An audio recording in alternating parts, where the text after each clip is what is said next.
ஓய், என்ன காலையில அப்செட்டா இருக்க? என்னாச்சு? என்னை எழுப்ப கூட இல்ல. நீ பாட்டுக்கு பேசாம வந்து இங்க உட்காந்துருக்க. எதுவும் பிரச்சனையா? ஸ்டொமக் பெயினா? அதெல்லாம் எதுவும் இல்லைங்க. நேற்று நைட்லேருந்து ஒரு விஷயத்தை பற்றி யோசிச்சிட்டே இருக்கேனா, அதான் என்ன பண்ணுறதுன்னு தெரியல. அப்படியே இங்கே வந்து உட்காந்துட்டேன். உங்ககிட்ட ஒன்று கேட்கணும், கேட்கட்டுமா? எதுவா இருந்தாலும் கேளு. என்ன யோசனை? என்கிட்ட எதுவும் ஷேர் பண்ணக்கூடாதா? ம். தனியா யோசிக்கிற அளவு பெரிய ஆள் ஆயிட்டீங்க. ரொம்ப பெரிய விஷயம்லாம் இல்லை. நேற்று பெரியம்மா வந்திருந்தாங்கல்ல, கோயில் திருவிழா வருதான். இந்த வாரம் வெள்ளிக்கிழமையிலேருந்து திருவிழா ஆரம்பிக்கிறாங்களாம். அதான் நம்ம 2 பேரையும் வாங்கன்னு சொல்லியிருந்தாங்க. உங்ககிட்ட சொல்லிட்டு போறேன்னு தான் சொன்னாங்க. நான் தான் வேணாம் பெரியம்மான்னு நானே சொல்லிக்கிறேன். இப்போ தான் அவருக்கு ஆஃபீஸில் வேற நிறைய பிரச்சனை வந்துட்டு போச்சு. அவர் வருவாரா என்னன்னு தெரியலன்னு சொல்லி அனுப்பிட்டேன். அந்த கோயில் திருவிழானா எனக்கு ரொம்ப பிடிக்குங்க. சரி அதான் அங்கே போகலாமா வேணாமா? ஆனால் நீங்களும் ஆஃபீஸ் போகணும். என்ன பண்ணுறதுன்னு தெரியல. கோயில் திருவிழா தானே, தாராளமா போயிட்டு வரலாம். ஆஃபீஸ் அது நம்ம ஆஃபீஸ் டே. எப்ப வேணா போய்க்கலாம், எப்ப வேணா வந்துக்கலாம். யாரு கேட்க போறா? நேற்று தான் சொன்னீங்க யாரோ கூப்பிட்டு உங்களை திட்டினாங்கன்னு. அப்புறம் இப்போ யார் கேட்க போறாங்கிறீங்க? அதெல்லாம் வேலை விஷயத்துல சாதாரணம். யார் வேணா எப்ப வேணா திட்டுவாங்க, என்ன வேணா நடக்கும். அதுக்காக நம்ம சந்தோஷத்தை விட்டு கொடுக்க முடியுமா? அப்போ நம்ம 2 பேரும் கோயில் திருவிழாக்கு வரோம்னு சொல்லிட்டுமா? பெரியம்மா கூட ஏதோ வேண்டுதல் வச்சிருக்காங்களாம். அவங்க பால் குடம் எடுக்க போறாங்களாம். நம்மளையும் ஏதாவது வேண்டிக்கோங்க, அடுத்த வருஷம் அதை வந்து நிறைவேற்றலாம் அப்படின்னு சொல்லிட்டு போனாங்க. இந்த பால்கோடம் எடுக்கிறது, அழகு குத்துறது, இதெல்லாம் எனக்கு நம்பிக்கை கிடையாது. உன் பெரியமாவோட நம்பிக்கைக்காக வேணா போலாம். ஏங்க அந்த சாமி ரொம்ப சக்தி வாய்ந்த சாமிங்க. நம்ம என்ன வேண்டினாலும் உடனே கிடைச்சிடும் தெரியுமா? அப்படியா? பாருடா. சரி சரி, அப்ப இந்த மாதிரி நம்ம போறோம்ல, நான் ஒரு வேண்டுதல் வைக்கிறேன். அது உடனே கிடைக்குதா இல்லையான்னு பாக்கும். நம்ம ஊருக்கு வரோம்னு சொல்லிட்டுமா எங்க பெரியம்மா கிட்ட? கனி, அதெல்லாம் எதுவும் சொல்ல வேண்டாம். நாம 2 பேரும் சர்ப்ரைஸா போலாம். என்ன சொல்றீங்க? சர்ப்ரைஸாவா? ஆமாங்க. நம்ம வரலன்னு சொல்லிட்டு அங்கே போய் நிற்கலாம். பெரியம்மா எப்படி ஷாக் ஆகிறாங்கன்னு பார்க்கும். அப்புறம் ரொம்ப நாள் கழிச்சு ஊருக்கு போகிறதால பெரியம்மாவுக்கு பெரியப்பாவுக்கு அப்புறம் எங்கள் அப்பாவுக்கு எல்லாருக்கும் ட்ரெஸ் எடுக்கலாமா? ஓகேடி, தாராளமா எடுக்கலாம். எப்ப போலாம் ட்ரெஸ் எடுக்க? இன்னைக்கே போலாங்க. நான் சொல்கிற கடைக்கு தான் என்னை கூப்பிட்டுட்டு போகணும். டிவியில் ஒரு விளம்பரம் பார்த்தேங்க. அந்த கடையில் 2 சேலை எடுத்தால் 2 சேலை இலவசமா ஆடு தள்ளுபடி போட்டிருக்காங்களாம். அங்கே போயிட்டு வரலாமா? 2 சேலை எடுத்தா 2 சேலை ஃப்ரீயா? என்னடி இது? எல்லாம் பிசினஸ் பண்றதுக்காக. சரி ஓகே, உன் விருப்பம் போல அங்கேயே போலாம். நான் இதுவரை எனக்கு ட்ரெஸ்ஸஸ் எல்லாமே நான் மால்ல தான் எடுப்பேன். உன்னை எங்க மால்க்கு கூப்பிட்டு போலான்னு பார்த்தேன். இல்லை இல்லை, அங்கெல்லாம் நான் வரல.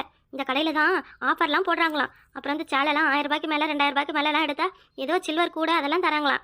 ஏய், என்னடி பேசுற? அதெல்லாம் வேணும்னா நாமளே வாங்கிக்கலாம். சேலை எடுத்து தான் வாங்கணுமா என்ன? அதை பற்றிலாம் உங்களுக்கு தெரியாதுல்ல. இன்னைக்கு நீங்கள் வாங்க, நம்ம சேலை கடைக்கெலாம் போனால் டீ காஃபி பாதாம் பால் அதெல்லாம் நமக்கு ஃப்ரீயாக தருவாங்க தெரியுமா? பொறுமை பொறுமை. துணி எடுக்க போறோம்னு சொன்னது உன் முகத்துல அவ்வளவு சந்தோஷமா இருக்கு. சும்மா பட்டர் மேக்ஸ் லைட் மாதிரி பல பல பலன்னு இருக்கே உன் முகம். அதெல்லாம் ஒன்றும் இல்லை. எனக்குலாம் நான் எதுவும் எடுத்துக்க மாட்டேன். அவங்களுக்கு மட்டும்தான். பெரியம்மாவுக்கு ஒரு சேலை, அப்புறம் அத்தைக்கு ஒரு சேலை, அப்புறம் ஜோதி அக்காவுக்கு ஒரு சேலை, அப்புறம் அப்பா பெரியப்பா எல்லாருக்கும் ஒரு ஒரு வேட்டி சட்டை. அவ்வளோதான். அது அவ்வளோவா அதிகமாக போனால் ஒரு 2000 2500 போல செலவாகும். மனசுலாம் வச்சுருக்கீங்கல்ல? சரிடி சரி. உனக்கு எதுவும் வேணும்னாலும் எடுத்துக்கோ, ஓகேவா? ஏங்க என்ன நீங்கள்? நான் வீட்டிலே தானே இருக்கேன். அதெல்லாம் வேண்டாம். என்கிட்ட அத்தையோட பழைய புடவையே நிறைய இருக்குது. அதெல்லாம் கட்டுறதுக்கு இன்னும் ஒரு 4 வருஷம் ஆகும் போல இருக்குது. அவ்வளோ அதிகமாக சேலை வச்சுருக்காங்க உங்கள் அம்மா. அவங்களுக்கு மட்டும் ட்ரெஸ் எடுத்துகிட்டு வந்துடலாம் சரியா? இன்னைக்கு ஆஃபீஸ் லீவெல்லாம் போட வேணாம். சும்மா ஒரு 1 மணி நேரம் தான். 11 மணிக்குள்ளே வந்துடுன்னு சொல்லுங்கள் ஆஃபீஸில். பரவாயில்லடி, அப்படியே மதிய சாப்பாடு ஹோட்டல்ல போய் எங்கேயும் சாப்பிட்டுட்டு வரலாம். ஏங்க என்ன நீங்கள் லீவெல்லாம் போட வேண்டாம்னு சொல்கிறேன்ல. அப்புறம் திருவிழாக்கு போகிறதுக்கு வர லீவ் போடணும். வேண்டாம். ஏய், பொண்ணுங்க சேலை எடுக்க துணி கடைக்கு போனா எவ்வளவு நேரம் ஆகும்னு எனக்கு தெரியாதா என்ன? நான் ஒன்றும் அப்படியெல்லாம் இல்லைங்க. போனமா துணி எடுத்தாமா வந்தாமான்னு இருப்பேன். சும்மா கடையிலே சுற்றிக்கிட்டு அது நல்லா இருக்கா இது நல்லா இருக்கான்னு பார்த்துக்கிட்டு இருக்கிறாள் நாள் இல்லை. வந்து பார்க்க தானே போகிறீங்க.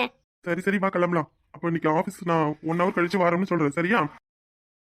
இலை இலை கருப்பா, என்னடா ஆச்சு இந்த பிள்ளைக்கு? பையனுக்கு சோறு எடுத்து போகும்போது நல்லா தானே வந்துச்சு. இந்த ஆச்சி வீட்டில் சாப்பிட்டுட்டு இருங்க, அவருக்கு போய் சோறு கொடுத்துட்டு வரேன்னு சொல்லிட்டு வந்துச்சு. என்னடா இப்படி வந்து விழுந்து கிடக்கு? ஆச்சி ஆச்சி, 2 பேரும் நல்லா ஆச்சு பேசிக்கிட்டு இருந்தோம் வயல்ல. ஆச்சி, விஷத்திலே இவளுக்கு கடிச்சிருச்சு ஆச்சி. என்ன செய்யறதுன்னே தெரியல ஆச்சி. அப்படியே வாங்கி விழுந்துட்டா. பயமா இருக்கு ஆச்சி. என்ன எதுன்னு பாருங்க ஆச்சி. நான் எம்பிட்டு நேரம் எழுப்பி பார்த்தேன், மூச்சு பேச்சே வரல ஆச்சி. ஆச்சி ஆச்சி, இவளுக்கு மட்டும் ஏதாவது ஒன்று ஆயிடுச்சுன்னா அப்புறம் என்னை உசுரோட நீ பார்க்க முடியாது ஆச்சி. ஆச்சி, எனக்கு என்ன செய்யறதுன்னு தெரியல ஆச்சி. ஆஸ்பத்திரிக்கு கூப்பிட்டுட்டு போலாமா ஆச்சி? ஆச்சி, ஆச்சி இவன் கண்ணை திறக்க மாட்டேங்கிறா. சரி தம்பி, அழாதடா அழாதடா, ஒன்றும் இருக்காது. இரு இரு நான் பார்க்குறேன். அந்த வெத்தலை பை எங்கே இருக்குது? வெத்தலை பை எங்கே வச்சுன்னு தெரியலையே. 2 வெத்தலையும் சொன்ன 2 வெத்தலையும் மிளகும். ஐயோ கடவுளே, என்ன பண்ணுறது? பிள்ளை இப்படி கிடக்குறாளே. ஆச்சி, இவ எப்படி இருந்தவ தெரியுமா? ஆனா என்னைய கல்யாணம் கட்டிக்கிட்டு இப்ப தலைகீழ வாழ்க்கையை மாத்திக்கிட்டு எனக்காக வாழ்ந்துகிட்டு இருக்கா ஆச்சி. இவளுக்கு எதுவும் ஒண்ணு ஆச்சுன்னா நான் யாருக்கும் பதில் சொல்ல முடியாது ஆச்சி. நான் சாப்பிடணுன்றதுக்காக இவ பட்டி கிடந்து சோறு எடுத்து வந்த ஆச்சி. ஆச்சி என்னன்னு பாருங்க ஆச்சி சீக்கிரம். இரியா இரியா, வெத்தலை சாரும் மிளகும் சேர்த்து கொடுத்து பார்க்கலாம். எம்பிட்ட விஷமா இருந்தாலும் கரைஞ்சு போடும். அம்மாடி கண்மணி, அம்மா கண்ணை திறந்து பாருடா சாமி. ஒன்றும் இல்லடா உனக்கு, சின்ன தேளு தான் கிடைச்சிருக்கு. அம்மாடி கண்மணி. அடி அறிவுட்ட ஆச்சி, சின்ன தேலா எம்போட்டு பெருசு தெரியுமா? அது எந்த தடிக்கா தேலு தெரியுமா? எங்க இருந்து வந்ததுன்னு தெரியல. சண்டாலா, பெரிய தேளுன்னு தெரிஞ்சதுல கடிக்க வரும்பொழுது தூர தூக்கி போட்டுக்கலாம்ல. நீ எப்ப வராம பேசுறதுக்கு? பொண்டாட்டியை எப்படி பாத்துக்கணும்னு தெரியல. பேச்சு மட்டும் நல்லா பேசுவான், வாய் கிடிக்கிறதுக்கு. என்னத்த சொல்ல? இந்த பிள்ளைக்கு ஏதாவது ஒன்று ஆச்சு, உன்னை இதை பிடிச்சி எல்லாரும் ஜெயில போடுவாங்க. அடியே, எல்லாம் ஒரு ஆச்சியா? இப்படி இப்படி பழி வாங்குறிய? எப்படியாவது இவ்வளவு காப்பாத்திடாச்சு. நான் ஜெயிலுக்கு போயிடுவேன்றதுக்காக சொல்லல. இப்ப வர வர கொஞ்ச நாளா இவ மேல நான் உசிரியா வச்சுட்டாச்சு. ஏன் எதுக்குன்னு தெரியல. அம்மா கண்மணி, கண்மணி கண்ணை திறந்து பாருமா. இது மருந்து கொடுத்துருக்கோம்ல, கண்ணை திற பயிரு. நீ முதல்ல ஒப்பாரி வைக்கிறத நிப்பாட்டு. அழுவுறான் பாரு. விடாம வேற என்ன செய்ய முடியும்? நீ உன் புருஷன் செத்ததுக்கு அழுவல, உட்காந்து வெத்தலை பாக்கு போட்டுக்கிட்டு ஊரு கதை பேசிக்கிட்டு உட்காந்துருந்த. உனக்கு இவ கடந்தா உனக்கு என்ன? அம்மா, நீ பாத்தியால என் புருஷன் செத்ததுக்கு அழாத நீ பாத்தியா? அப்ப 4 வயசு கூட இருக்காது உனக்கு. இப்பதான் சொல்றான் ஞாபகமா. இல்லை இங்க பாருடா, கண்ணு திறந்துட்டா பாரு. மடி கண்மணி, என்ன ஆச்சுமா? இந்த எழுந்துரு, தண்ணி குடிக்கிறியா? ஆச்சி ஆச்சி, என்ன ஆச்சுன்னு தெரியல ஆச்சி. தேல் கடிச்சதும் அப்படியே மயக்கம் வந்துருச்சு. காலையில சாப்பிட்டியா இல்லையா? இல்ல ஆச்சி, சாப்பிடல. அவர் கூட போய் சாப்பிடலாம்ட்டு தான் வயலுக்கு போனேன். அதனாலதான் மயக்கம் வந்திருக்கோம். சரி சரி, ஒன்னும் இல்லடா, மருந்து கொடுத்துருக்கோம்ல, எழுந்து உட்காருமா. இல்ல உட்காரலாம் வேணாம், படுத்தே இருக்கட்டும். கலை, இப்ப எதுக்கு அழற? எனக்கு ஒண்ணும் இல்ல, நான் நல்லா தான் இருக்கேன். நல்லா சொல்லு, உனக்கு என்னமோ ஏதோ ஆச்சுன்னு சொல்லி பயந்துக்கிட்டு என்ன ஒப்பாரி வைக்கிறான். எப்பப்பா இவன் அழுற அழுவுக்கு ஊரே கூட்டிட்டு போல. சரிடா தம்பி, அவ வேற எதுவும் சாப்பிடாம இருக்கா. நான் அந்த அடுப்பு பத்த வச்சு சோறு கஞ்சி ஆக்குறேன். இந்த பாருடா, மருந்து கொடுத்துருக்கோம். ஒரு கொஞ்ச நேரத்துக்கு தூங்காம இருக்கணும். கொஞ்ச நேரத்துக்கு என்ன, இன்னைக்கு நாள் ஃபுல்லா தூங்காம இருக்கணும். தேல் கடிச்சது வேற அப்பப்ப வலிக்கும், பாத்துக்கண்ணே. சூடா கஞ்சி வச்சு தரேன், மத்தியானத்துக்கு ஒரு மருந்து கொடுக்கும். ஆச்சி வேணாச்சி, நீ உட்காரு. நீ உன் பக்கத்துலயே ஆச்சு, நான் போய் கஞ்சி எடுத்துட்டு வரேன். பரவாயில்ல இருக்கட்டும்டா, நீ அவ பக்கத்துல உட்காந்து அவளை பாத்துக்கிட்டு அவ கூட பேசிக்கிட்டே இரு. அப்புறம் தூங்கிட போற, மருந்து வேலை செய்யாது. சரியாச்சி, அவளை தூங்காம நான் பாத்துக்கிறேன். சரி சரி. கலை, இங்க கொஞ்சம் பாரு. என்ன எதுக்காக இப்படி அழுதுட்டு இருக்க? எனக்கு என்ன ஆச்சு? என்ன ஆச்சா? ஏண்டி, என் கண்ணு முன்னாடி நீ மயங்கி சுருண்டு விழுந்ததை பார்த்துதான் என் மூச்சே நின்று போயிடுச்சுடி. என்ன ஆச்சுன்னு கேட்கற? இப்படி நேரம் என் உசிரே இல்ல தெரியுமா என்கிட்ட. இந்த பாருடி, இனிமே சோறு கொண்டு வரேன், அதை எடுத்துட்டு வரேன், இதை எடுத்துட்டு வரேன்னு சொல்லிட்டு கழுத்து மட்டும் பக்கம் வந்த காலை வெட்டுப்பிடுவோம் பாத்துக்க. காலை வெட்டிடுவியா? சரி சரி. என்ன ரொம்ப பொண்டாட்டி மேல பாசம் அதிகமா இருக்கு போல இருக்கு. அம்மா தானே, ஆச்சி எதுவும் திட்டுவாங்க தானே அழுத? ஆமா, ஆச்சி திட்டம். எதுக்கு ஆச்சி நீ திட்ட போகுது? ஆம்பளை எதுக்கும் அழவே மாட்டான் தெரியுமா? நெசமா பாசம் இருந்தாதான் அழுவோம். நீ போய் அழ வச்சுட்டியாடி. என்னடி நீ? இந்த பாரு, நீ எதுக்காகவும் சொல்ற. நீ எப்பவும் உனக்கு எதுவும் ஆகக்கூடாது, உனக்கு எதுவும் ஆக விட மாட்டேன்.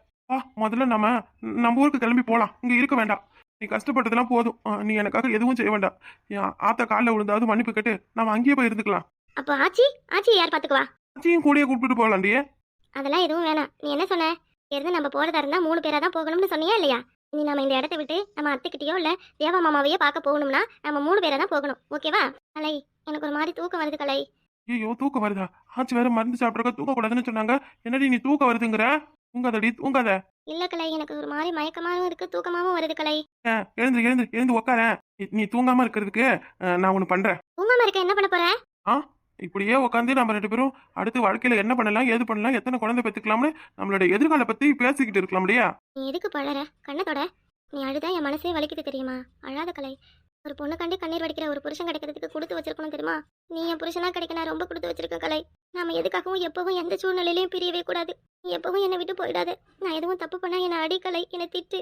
ஆனா என்கிட்ட பேசாம மட்டும் இருக்காது கலை. எனக்கு உன்னை விட்டா யாருமே இல்லை. உன்னோட காதல் எல்லாம் எனக்கு மட்டும்தான் இருக்கணும். நீ எனக்காகவும் நான் உனக்காகவும் மட்டும்தான் வாழணும். நம்ம வாழ்க்கையில எதுக்காகவும் பிரிவுன்னு வந்துடவே கூடாது கலை. அதை நான் தாங்கிக்க முடியாது. அடுத்த நிமிஷம் நான் உயிரோட இருப்பேனா இல்லையான்னு கூட தெரியல. ஏய், எதுக்கு போய் இந்த மாதிரி எல்லாம் பேசுற? நான் எப்பவும் உன்னை விட்டு போக மாட்டேன்டி. இது நம்ம பிறக்க போற புள்ளிய மேல சத்தியமா சொல்றேன். உன்னைய கடைசி வரையும் கண் கலக்காம சந்தோஷமா வச்சு பார்க்கணும். நீ சாவும்போது கூட மஞ்சள் குங்குமத்தோட தான் சாவணும். அப்போ உன்னை விட்டுட்டு நான் செத்துட்டா உன்னை யார் பாத்துக்குவா? உனக்கு அடுத்துதான் நான் சாவேன். நான் மட்டும் உன்னைய தனியா விட்டுட்டு எப்படி சாவுறது? சரி, யாருக்கு வேணாம். செத்துட்டா உடனே நானும் செத்துருவேன். சரியா? அது இப்ப இல்ல, என்னைக்கு எடுத்தாலும் சரிதான். நீ இல்லைன்னா எனக்கு வாழ்க்கை இல்லடி.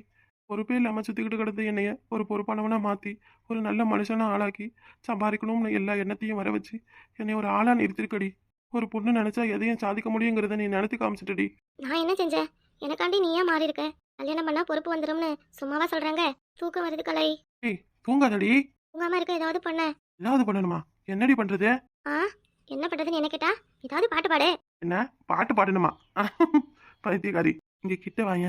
கிட்ட வந்து என் கண்ணை பாரு. கண்ணை பார்க்கணுமா? ஆஹாஹா, எனக்கு ஏதோ ஞாபகம் வருது. என்ன ஞாபகம் வருது? பாட்டி வேற வீட்டுல இல்ல. ஆமா, பாட்டி வீட்டுல இல்ல. இப்ப என்ன பண்ணணும்? என்ன வேணா பண்ணலாம். தூங்காம கூட இருக்கலாம். தூங்காம எப்படி இருக்கிறது? உனக்கு ஏன்டி அந்த கவலையெல்லாம்? நான் சொல்லி கொடுக்குறேன். சொல்லிக் கொடு. எப்படி இருக்கிறதுன்னு கத்துக்கிறேன். அடடை, என் பொண்டாட்டி எல்லாத்துக்கும் ஓகே சொல்லிட்டாடா. அடுத்து என்ன? ராத்திரி நேரத்து பூஜையில் ஜிஞ்சக்கு ஜிஞ்சக்கு ஜிஞ்சக்கு ஜிஞ்சக்கு ஜிஞ்சக்கு ஜிஞ்சக்கு யமுனா நதி கரையோரத்தில் கண்ணே உந்தன் பூங்காவனம். ஆரம்பிக்கலாமா? இப்போ எனக்கு வெக்கமா இருக்கு. ஏய், வெக்கப்பட்டா இங்க ஒண்ணும் நடக்காதடி. கட்டில் இருக்கு, மெத்தைக்கு இருக்கு, கட்டழக தீர்த்து வைக்க. இந்த இடத்தில் சுகமைக அதிகம் கண்டுபிடிப்பேன். நண்டு பிடிப்பேன். ஐயோ, கிட்ட வந்துட்டாலே. உன்னை விட எனக்கு ரொம்ப அதிகமா வெக்கமா இருக்குடி. எங்க இந்த நாட் கொஞ்சம் கட்டி விடுங்க. ஹலோ, யாரை நினைச்சு பேசுறீங்க? சாரி, நீங்க தப்பான ஆள்கிட்ட வந்து கேக்குறீங்க. என்ன சார், உங்களுக்கு உங்க ஒய்ஃபையே அடையாளம் தெரியலையா? ஏய், என்ன காணிக்குது? நல்லா இருக்குடி ட்ரெஸ் உனக்கு. இனிமே நீ இத மாதிரியே ட்ரை பண்ணு. சூப்பரா இருக்க. எனக்கு கொஞ்சம் கூட பிடிக்கவே இல்லைங்க. அம்மா எல்லா இடத்துலயும் வளையா கச கச கசன்னு இருக்குங்க. வெயில் நாளெல்லாம் இதெல்லாம் எப்படி வெளில போடுறது? ஓகே, அப்ப சாரி இருந்தா சாரி செக்ஷன் போய் சாரி பாரு. அதுக்கெல்லாம் சாரி எடுத்தாச்சா? ஏங்க அதெல்லாம் பொறுமையா எடுத்துக்கலாம். இங்க எல்லாம் அழகழகா இருக்கு தெரியுமா அந்த கடையில. நீங்க எங்கோ மாலுக்கு கூப்பிட்டு போறேன்னு சொன்னீங்களே, அங்கெல்லாம் அப்படி இருக்குமா? அங்கெல்லாம் சுத்தமா ஒண்ணு கூட நல்லா இருக்காது. அங்க கிழிஞ்சு போன டாப்பும் அப்புறம் கிழிஞ்சு போன பேண்ட்டும் தான் வச்சிருப்பாங்க. இதோ இங்க பாருங்க. என்னங்க அந்த பொம்மை கட்டிருக்கல மஞ்சள் கலர் சேலை, அது எனக்கு ரொம்ப பிடிச்சிருக்குங்க. அதை வாங்கி தரீங்களா? ஏய், அது பொம்மைக்கு கட்டி வச்சிருக்காங்கடி. கேட்டா தருவாங்களா? எனக்கு அந்த சேலையே தான் வேணும். சரி, இது கேட்டு பாக்குறேன். கேட்டு வைங்க. நாங்க பட்டுச்சாரியெல்லாம் இருக்குல்ல, அங்க போயிட்டு எல்லாத்தையும் பாத்துட்டு வரேன். எல்லாமே அழகழகா இருக்குங்க. பட்டுச்சாரி ஒன்னு எடுத்தா ஒன்னு ஃப்ரீயா. சரிடி, விருப்பம் போல வாங்கிட்டு வா. சரியா? என்னைய ஏன் கேக்குற? அப்புறம் எல்லாம் உங்களுக்கு பிடிச்ச மாதிரி தானே போடணும். உங்களை ஏன் கேக்குறேன்னா, நான் ட்ரெஸ் போட்டா வேற யார் பார்க்க போறா? நீங்க தான் பார்க்க போறீங்க. எனக்கு எது விருப்பமோ அந்த மாதிரி எடுத்து போட்டுக்கோ. நீ எது போட்டாலும் அழகா தான் இருக்கும். எனக்கு எதுவுமே பிடிக்கலங்க. உங்களுக்கு பிடிச்சது ஏதாவது சொல்லுங்களேன். இவ்ளோ ட்ரெஸ் இருக்கு, இதுல எதுவுமே உனக்கு பிடிக்கலையா? ஆமாங்க, பாக்குறதுக்கு எல்லாமே அழகா தான் இருக்கு. ஆனா எடுத்து எனக்கு வச்சு பார்த்தா எதுவுமே மேட்ச் ஆகல. எல்லாம் போட்டா தாண்டி அழகா இருக்கும். சரி, வேணா வேற கடைக்கு போலாமா? வேற கடையில எல்லாம் இங்கேயும் ஆஃபர் இல்லைங்க, இங்கேயே எடுத்துக்கலாம். இங்க பிடிக்கலன்னு சொல்ற, வேற கடைக்கு போலாமான்னு கேட்டா வேணாம்னு சொல்ற. என்னதான் பண்றது? என்ன பண்றதுன்னு என்ன கேக்குறீங்க? அது தெரியாம தானே உங்ககிட்ட வந்து கேட்டுட்டு இருக்கேன். இருங்க, இன்னும் கொஞ்ச நேரம் அப்படியே அங்க இருக்கிற சேலையெல்லாம் எடுத்து பாக்குறேன். ஏதாவது ஒண்ணு பிடிக்கும். சரிடி, நீ வேற ஆபீஸ்க்கு லீவ் போட வேணாம்னு சொல்லிட்ட. டைம் ஆயிடுச்சு, நான் கிளம்பணும். உன்னாலதான் மீட்டிங் அரேஞ்ச் பண்ணிருக்கேன். கரெக்டா 11:30க்கு மீட்டிங். எங்க ஒரு சேலை கூட எடுத்து கொடுக்க வெயிட் பண்ண மாட்டீங்களா? ஆபீஸ் போன சொல்றீங்க. ஆசைப்பட்டு ஒரு சேலை எடுக்க முடியல உங்ககிட்ட. வந்ததை ஏதாவது ஒண்ணு எடுத்துக்கிட்டு போயிட முடியுமா? எல்லாம் எப்படி இருக்கு ஏதா இருக்குன்னு பார்த்துதான் எடுக்கணும். இப்ப நான் என்னடி தப்பா சொல்லிட்டேன்? நீ தானே போனதும் சேலை எடுத்துக்கிட்டு வந்துடலாம்னு சொன்ன. சொன்னா அப்புறம் வந்து பார்த்தேன், எல்லாம் பிடிச்சிருந்தது. அதான் ஒவ்வொன்னா பாத்துக்கிட்டு இருக்கேன். நான் இப்பதான் கால்வாசியே பாத்திருக்கேன், இன்னும் 3/4 இருக்கு. பொறுங்க, ஒரு 2 நாளைக்கு ஆபீஸ்க்கு லீவ் சொல்லுங்க. எப்படி இந்த கடையில இருந்து சேலை எடுத்துட்டு போறதுக்கு 2 நாள் ஆயிடும். என்ன 2 நாள் ஆயிடுமா? சரி, 2 நாள் ஆனாலும் பரவாயில்ல. நீ ஒழுங்கா சேலை எடுத்துக்கிட்டு வா முதல்ல. ஒரு ட்ரெஸ்ஸும் நல்லா இல்ல. இந்த டிசைன் இதுல இருந்தா அது மத்த சேலையில இருக்க மாட்டேங்குது. மத்த சேலையில இருக்கிற டிசைன் கலர்ல இந்த சேலை இருக்க மாட்டேங்குது. சேலைனா அப்படிதாண்டி இருக்கும். எல்லாம் ஒரே மாதிரியாவா இருக்கும்? சேலைய பத்தி உங்களுக்கு என்ன தெரியும்? சும்மா போங்க. இப்பதான் சேலைய பத்தி சொல்றதுக்கு. சேலை வேண்டாம், ஒண்ணும் வேண்டாம். வாங்க வீட்டுக்கு போலாம். ஏய், சரி கோச்சுக்காதடி, போடி. நான் ஒண்ணும் சொல்லல. போய் உன் இஷ்டம் போல எடுத்துட்டு வா. இதுதான் ஆரம்பத்துல இருந்து சொல்லிக்கிட்டு இருக்கேன். ரூபா கொஞ்சம் கூட இருந்தாலும் பரவாயில்லையா? நீங்க எதுவும் திட்ட மாட்டீங்கல்ல? எவ்வளவு ரூபாய் இருந்தாலும் சரிடி. முதல்ல உங்க பெரியமா மத்தவங்களுக்கு எல்லாம் எடுத்து வச்சிரு. அப்புறம் பொறுமையா உனக்கு எடுத்துக்கலாம். ஏங்க, அவங்களுக்கு ஏதாவது ஒண்ணு எடுத்தா போச்சு. எனக்கு அப்படியா? ஒவ்வொன்னா பார்த்து தானே எடுக்க முடியும். வீட்டுல இருந்து கிளம்பி வரையில எனக்கு எதுவும் வேணாம் எது வேணாம்னு சொன்னான். ஆனா இங்க வந்த பிறகு இவளுக்கு எடுக்கிறதுலதான் மும்பரமா இருக்கா. ஏங்க, பக்கத்து கடைக்கு போலாமா? அங்கதான் கூட்டம் கொஞ்சம் அதிகமா இருக்கு. நல்ல சேலையா இருக்குமோ? பக்கத்து கடையில டீயும் காப்பியும் தராங்களா? அதுக்காக கூட்டம் அதிகமா இருக்கு. இந்த வீதியிலே இதுதாண்டி நம்பர் 1 கடை. இங்கே எடுத்துட்டு வா. இவ்வளவு பெரிய கடையிலேயே உனக்கு எந்த சேலையும் பிடிக்கல, அந்த பொட்டி கடையிலேயே உனக்கு பிடிக்க போகுது? உங்களுக்கு ஒண்ணும் தெரியாது. பொட்டி கடையில தான் அழகழகான சேலையா பார்த்து வச்சிருப்பாங்க. இவ்வளவு பெரிய கடையா இருந்தாலும் இங்க எல்லாம் சும்மா அப்படியே கடமைக்குன்னு எடுத்துட்டு வந்து போட்டிருப்பாங்க. வாங்க போலாமா வேணாமா? போலாண்டி, வாடி. காலையில சாப்பிடாம வேற பசி காது அடிக்குது. ஏங்க, ஆபீஸ் போறதுக்கு எத்தனை நாள் நீங்க சாப்பிடாம போயிருப்பீங்க? அப்பெல்லாம் ஒரு நாள் பசிக்குதுன்னு சொன்னதே கிடையாது. அவ்வளவுக்கும் நான் காலையில சாப்பாடு செஞ்சு வச்சுட்டு சாப்பிடுங்கன்னு சொல்லுவேன். எனக்கு வேண்டாம்னு சொல்லிட்டு ஆபீஸ் போயிட்டு மத்தியானமும் சாப்பிடாம ராத்திரிக்கு தான் வீட்டுக்கு வந்து சாப்பிடுவீங்க. ஆனா இன்னைக்கு ஒரு நாள் எனக்காண்டி சேலை எடுத்து கொடுக்க வரையில அப்படியே உங்களுக்கு பசி எடுக்குதோ? வாங்க, முதல்ல வந்து நல்லா சாப்பிடுங்க. எனக்கு சேலையும் எடுக்க வேண்டாம், ஒண்ணும் எடுக்க வேண்டாம். நீங்க சாப்பிட்டதுக்கு அப்புறம் பொறுமையா தூங்கி எழுந்துட்டு அப்புறமா வந்து எடுத்துக்கலாம். பசிக்குதுன்னு சொன்னது ஒரு தப்பா? எனக்கு சேலை எடுக்க வந்தாதான் உங்களுக்கு பசி எடுக்கும், எல்லாம் எடுக்கும். வீட்ல இருந்து எவ்வளவு ஆசையா கூட்டிட்டு வந்தீங்க. உனக்கு எது வேண்டாலும் எடுத்துக்கோ, நான் எதையும் கேட்க மாட்டேன், உன் இஷ்டம் போல எடுத்துக்கன்னு சொன்னீங்க. ஆனா ஒரு சேலை எடுத்து கொடுக்க உங்களுக்கு அவ்வளவு கஷ்டமா இருக்கு. இந்த லட்சணத்துல உங்ககிட்ட என் பெருமாவுக்கு எல்லாருக்கும் சேலை எடுத்து கொடுங்க, துணி எடுத்து கொடுங்கன்னு கேட்டேன். வேண்டாங்க, வேண்டாம். நீங்க யாருக்கும் எதுவும் எடுத்து கொடுக்க வேண்டாம். ஏன் ஒரு ஆளுக்கு எடுத்து கொடுக்கவே நீங்க இவ்வளவு யோசிக்கிறீங்க? அவங்களுக்கு எல்லாம் எடுத்து கொடுத்துட்டு என்ன சொல்ல போறீங்களோ? புதுசா இருக்குடி, இது ரொம்ப புதுசா இருக்கு. முழுசா சந்திரமுகியான என் பொண்டாட்டியை இப்பதான் நான் பாக்குறேன். பொண்டாட்டிக்க கூட துணி எடுக்க வரவே கூடாதுன்னு என் ஆபீஸ்ல சொல்லி கேள்விப்பட்டிருக்கேன். அது ஏன் எதுக்குன்னு இப்பதானே தெரியுது. ஒரு நிலையா ஒரு யோசனையும் பண்றது கிடையாது போல. ரொம்ப அழட்டிக்காதீங்க, வாங்க போய் நல்லா சாப்பிட்டுட்டு பொறவு எல்லாரும் எல்லா சேலையும் எடுத்துட்டு போன பிறகு நம்ம வேறும் கடையை போய் சுத்தி பார்த்துட்டு வரலாம். போமா தாயே, போய் முதல்ல நீ சேலை எடுக்கிற வேலையை பாரு, அப்புறம் சாப்பிட்டுக்கலாம். சரி வாங்க போலாம். இது இந்த ட்ரெஸ் கட்டலையா? கையில் பார்க்கணும்னு சொல்லி தானே போட்டேன். பிடிக்கலன்னு சொன்னேன், போய் குடிச்சிட்டு வா. அப்ப பிடிக்கலன்னு தான் சொன்னேன். இப்ப நல்லா தான் இருக்கு, நல்ல சிவப்பு கலர்ல அழகா இருக்கு. போங்க, இந்த ட்ரெஸ் நான் போட்டுக்கிட்டே வரேன். போயிட்டு இந்த ட்ரெஸ்ஸுக்கு பில்லு போட்டுக்கிட்டு வாங்க. இதுல இடுப்புலாம் தெரியுதே. ஏன் இடுப்பு தெரியற மாதிரி துணி போடக்கூடாதா என்ன? உங்க ஆபீஸ்ல தான் எல்லாரும் இடுப்பு தெரியற மாதிரி சட்டையும் பேண்ட்டும் போட்டுக்கிட்டு வராங்க. அதெல்லாம் நீங்க பாக்கலையா? அதெல்லாம் வேற டி. ஆனா நீ என்னக்கே இந்த மாதிரி போட மாட்டீங்க. இதுதான் என்னமோ சொன்னீங்க, உன்னை அப்படியே ஃபாரின் ரிட்டர்னா மாத்துறேன்னு. இப்ப இடுப்பு தெரியற மாதிரி போட்டதுக்கு இந்த பேச்சு பேசுறீங்க? என்னமா பண்ணு, என்ன சொல்றதுன்னு எனக்கு தெரியலமா. ஐயோ கடவுளே, தலை சுத்தி நான் இங்கேயே நெஞ்சோலி வந்து செத்தாலும் செத்துருவேன். பாருடி, இப்ப சொல்றேன், இனிமே சாவர வரைக்கும் உன் கூட மட்டும் நான் எங்கேயும் வெளியில வரவே மாட்டேன். அவ்வளோ சரியா இருக்காங்க. என் கூட வெளியில வர்றது உங்களுக்கு அவ்வளோ சரியா இருக்கா? வரேண்டா, நீங்க எங்கேயும் வர வேண்டாம். ஆஃபீஸுக்கே போங்க. எனக்கு எதுவும் தேவைன்னா அதை வாங்கி கொடுக்காதீங்க. எல்லாரும் அவங்கவுங்க பொண்டாட்டிக்கு என்னென்ன எடுத்து கொடுக்குறாங்க தெரியுமா? ஒரு சேலை வாங்கி கொடுக்க நீங்க இவ்வளோ யோசிக்கிறீங்களே. இனி நான் எப்பவும் அந்த கிழிஞ்ச சுடிதாரையே போட்டுக்கிறேன். இனி நான் எந்த துணியும் எடுத்துக்கல. ஏ செல்லம், ஏன்டி இப்படி நீ போட்டு சாவடிக்கிற? நான் பாவண்டி, எனக்கு முன்ன பண்ண இதுக்கெல்லாம் அனுபவமே இல்லடி. நான் மட்டும் என்ன 10 கல்யாணம் பண்ணி 10 புருஷன் கூட வந்து தினத்த ஒரு சேலை எடுத்துக்கிட்டா இருந்தேன். எனக்கு இருக்கிறது ஒரே ஒரு புருஷன். அவர்கிட்ட நான் கேட்டது ஒரே ஒரு சேலை. அதையும் ஆனா அவரால் எடுத்து கொடுக்க முடியல. நம்பர் 1 பிசினஸ்மேன் மட்டும் சொல்லி என்ன புண்ணியம்? அவர் ஒரு சேலை பொண்டாட்டிக்கு எடுத்து கொடுக்க மாட்டாரு. நீ முதல்ல கிளம்பட்டி, போய் ஒரு துணி எடுத்துக்கிட்டு வா. ஏங்க, இந்த டிசைன்ல சேலை எதுவும் நல்லா இருக்கா பாருங்க. எல்லாம் ஒரே பிளேனா இருக்குல்ல. இந்த கடையாவது பரவாயில்ல. எல்லாம் டிசைனா பூவெல்லாம் வேற வேற கலரா இருந்தது. அந்த கடைக்கு போனா அங்க இருக்கிறது எதுவும் நல்லா இல்ல, பக்கத்து கடைக்கு போனா நல்லா இருக்கும்னு சொன்னா, இப்ப இங்க வந்ததும் இந்த கடையில எதுவும் நல்லா இல்லன்னு சொல்றாளே. இல்ல இவ மட்டும்தான் இப்படியா? எல்லா பொண்ணுங்களும் இப்படித்தானா? இந்த வீரா, நீ எல்லாம் பிசினஸ் மேனா இருந்து என்னடா பிரயோஜனம்? ஒரு பொண்டாட்டிக்கு பொருத்தமான சேலை எடுத்து கொடுக்க முடியலையே உன்னால. பொண்ணுங்க மனசை புரிஞ்சுக்கவே முடியாது போல. நான் வேணா இதோ போட்டிருக்கல, இதே மாதிரி எங்க டிசைன்ல எதுவும் லெஹங்கா இருந்தா எடுத்து ட்ரை பண்ணட்டுமா? வெல் திருவிழாவுக்கு இந்த மாதிரி எல்லாம் போட்டுட்டு போனா எல்லாரும் நம்மளையே தான் பாப்பாங்க. சரிடி சொல்லலாம், உன் விருப்பம் தான் எல்லாமே. கிராமத்துக்கு இந்த மாதிரி துணி போட்டுட்டு வரோம்னு சொல்றேன், சரின்றீங்க? கிராமத்துல இருக்கிறவங்க எப்படி பேசுவாங்க, ஏதா பேசுவாங்கன்னு உங்களுக்கு தெரியாதா? இந்தா முன்ன ஒரு வாரம் போய் தங்கினதுக்கு பெரிய பணக்காரனா பார்த்து வளைச்சு போட்டுட்டா. இப்ப அவ பேச்சு வாக்கு எதுவுமே சரியில்லைன்னு சொல்லிட்டு சொன்னாங்க. இப்ப நான் இந்த மாதிரி துணி போட்டுட்டு போனா உங்களை தானே தப்பா சொல்லுவாங்க. அதை பத்திலாம் உங்களுக்கு கொஞ்சம் கூட கவலையே இல்ல. உங்களுக்கு என்ன நிறைய பணம் வச்சிருக்கீங்க, நீங்க உங்க இஷ்டம் போல செலவு பண்ணுவீங்க. கிராமத்துல இந்த மாதிரி துணி போடவே கூடாதுங்க. சேலை தான் கட்டிட்டு போகணும் தெரியுமா? இதுவும் அதிக ரூபாயிலாம் கல்லு வச்சு சேலையெல்லாம் கட்டிக்கிட்டு போனா என்னமா பேசுவாளுவ தெரியுமா? அங்க கோயில் திருவிழாக்கு போறப்ப இந்த மஞ்சள் கலர்ல வேப்பில எல்லாம் போட்ட ஒரு சேலை இருக்குல்ல, அது எடுத்து கட்டிக்கிறேன். அது 150 ரூபாய் தான், ரொம்ப அதிகம்லாம் கிடையாதுங்க. சரிடி, சேலைய பத்தி எனக்கு என்ன தெரியும்? கிராமத்துல பேசுறத பத்தி எனக்கு என்ன தெரியும்? தெரியாத விஷயத்த போட்டு ஏன்டி எனக்கு குடைச்சல கொடுக்குற? சரி, நீங்க உனக்கு செலக்ட் பண்ணு. நான் அந்த பக்கம் எதுவும் எனக்கு செட் ஆகுதான்னு பாக்குறேன். ஒரு பெல்ட் ஒன்று வாங்கணும். என்னங்க நீங்க இந்த மாதிரியான கடையில எல்லாம் போய் பெல்ட் வாங்குறீங்க? ஏன்டி, நீ தானே சொன்ன இது சின்ன கடையில தான் எல்லாமே நல்லா இருக்கும்னு. சரி, இங்க ஒரு டைம் ட்ரை பண்ணி பார்க்கலாம்னு தான் போறேன்.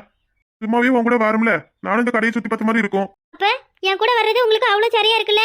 அந்த வெயிட்டிங் ரூம்ல போய் பாருங்க, அவங்களும் புள்ள குட்டின்னு எல்லாரையும் கூப்பிட்டுட்டு வந்து வச்சுக்கிட்டு சேலை கடைக்கு பிக்னிக் வர மாதிரி வந்துட்டு போறாங்க. உங்களை ஒரு நாள் கொஞ்ச நேரம் கூப்பிட்டதுக்கு இந்த மாதிரி எல்லாம் பேசுறீங்க. உங்க சேலையே வேண்டாம். வேண்டாம்னா வாடி, வீட்டுக்காவது போலாம். வேண்டாம்னு சொன்னா அப்படியே கூப்பிட்டு போடுவீங்களா? நீ சமாதான பாட்டி எடுத்துக்கடின்னு சொல்ல மாட்டீங்க. எப்படா இவ கூப்பிடுவா, எப்படா கட்டிக்கிட்டு போலாம்னு இருக்கீங்க போல. லட்சமா கோடியா சம்பாதிச்சாலும் பொண்டாக்கிட்டு 1 ரூபாய் செலவு பண்ண மன வரல உங்களுக்கு. சும்மா இருடி, நீ எடுக்கவும் மாட்டேங்கிற. இது நல்லா இருக்குன்னு சொன்னா அதுவும் உனக்கு பிடிக்க மாட்டேங்குது. என்னதான் செய்யறது? இதோட 4 கடைக்கு வந்தாச்சு. சேலை கடைக்கெல்லாம் வந்து அப்படிதான் ஆகும். உங்களுக்கு விருப்பம் இல்லைன்னா போங்க. நீங்க ஒன்னும் எனக்கு செலவு பண்ண தேவையில்ல. செலவாயிடுன்னு சொல்லி தானே இப்ப இந்த மாதிரி எல்லாம் பேசுறீங்க. ஒரு சேலை எடுத்து கொடுக்க முடியல உங்களால? இல்லடி, முடியல. நாக்கு தள்ளுதடி. ஒரு சேலை எடுக்கிறதுக்கு 1 வருஷம் ஆயிடும் போலயே. பொண்டாட்டி கூட சேலை எடுக்க வந்தா அப்படித்தான். நீங்க ஃபர்ஸ்ட் டைம் இப்பதானே வந்திருக்கீங்க, உங்களுக்கு இதான் புது அனுபவம். அடிக்கடி வரலாம். அடிக்கடியா? ஏங்க, போன் பண்ணி ஆபீஸ்க்கு லீவ் சொல்லிடுங்க. நான் சேலை எடுத்துக்கிட்டு தான் வீட்டுக்கு போகணும். நான் இன்னும் அங்க பக்கத்துல 4 கடை இருக்கு, அதெல்லாம் பாத்துட்டு போலான்னு. அது கலங்குதடா எப்பா. இந்த கடையில இந்த டிசைன்ல வேற கலர்ல பார்த்தோம், இந்த கடையில ஆனா வேற கலர்ல வேற டிசைன்ல இருக்கு. சாம அங்கேயே போய் எடுக்கலாமோ? எல்லாம் விலை குறைச்சலா இருக்கு.